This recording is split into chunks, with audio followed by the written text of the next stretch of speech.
आपल्या सर्वांच्या लाडक्या गणपती बाप्पाचे आगमन होत आहे। गणपतीची तयारी करण्याची लगबग सुरू झाली आहे। श्री गणेश चतुर्थी किंवा गणेशोत्सव हा मराठी महिन्यातील मोठा सण मानला जातो।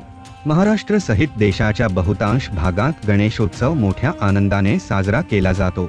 गणेशोत्सव आपल्याला काही शंका असतात त्या आज आपण या व्हिडिओद्वारे पाहूया काही प्रश्न आणि उत्तरे। गणपतीचा प्रमुख मंत्र कोणता?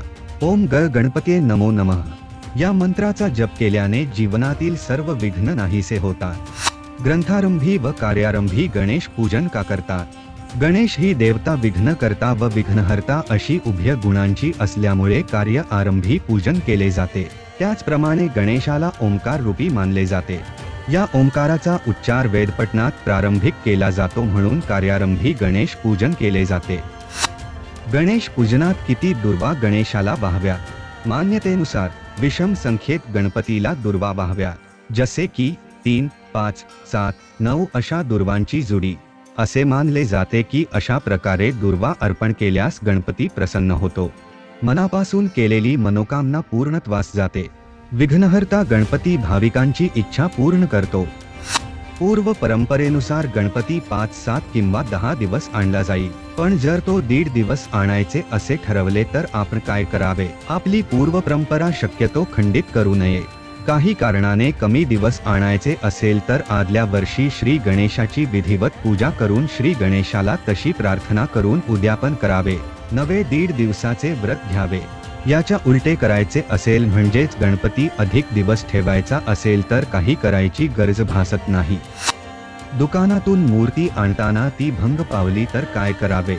त्या मूर्तीचे लगेच विसर्जन करावे। मनात कोणतेही शंका कुशंका काळजी चिंता ठेवू नये। गणेशाची मनापासून प्रार्थना करून नवीन मूर्ती आणावी। श्रींच्या मूर्तीची प्राणप्रतिष्ठा झाल्यावर ती भंगली तर आपण काय करावे? हानी छोटी असेल तर मूर्ती दुरुस्त करावी, जर जास्त प्रमाणात भंगली असेल तर मूर्तीचे विसर्जन करून नवीन मूर्ती आणावी व तिची प्राणप्रतिष्ठा करावी। मूर्तीची प्राणप्रतिष्ठा झाल्यावर सोयर व सुतक आल्यास काय करावे? अशावेळी ज्यांना ही अडचण नसेल अशा नातेवाईकांकडून व ब्राह्मणाकडून विधिवत पूजन करून योग्य दिवशी श्रींचे विसर्जन करावे। प्राणप्रतिष्ठा केल्यावर घरातील कोणी सदस्य निधन पावले तर काय करावे?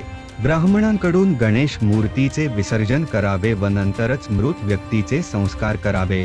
मृतदेह हॉस्पिटलमध्ये असेल तर विसर्जन करून देह घरी आणावा। श्री गणेश मूर्तीचे तोंड कोणत्या दिशेला असावे? दक्षिण दिशा सोडून कोणत्याही दिशेस तोंड असले तरी चालते, असे मानले जाते। उत्तरेला हिमालय व कैलास असल्यामुळे उत्तर दिशा सर्वोत्तम होय। हरतालिका व गणेश चतुर्थी एकाच दिवशी आल्यास गणेश पूजन केव्हा करावे?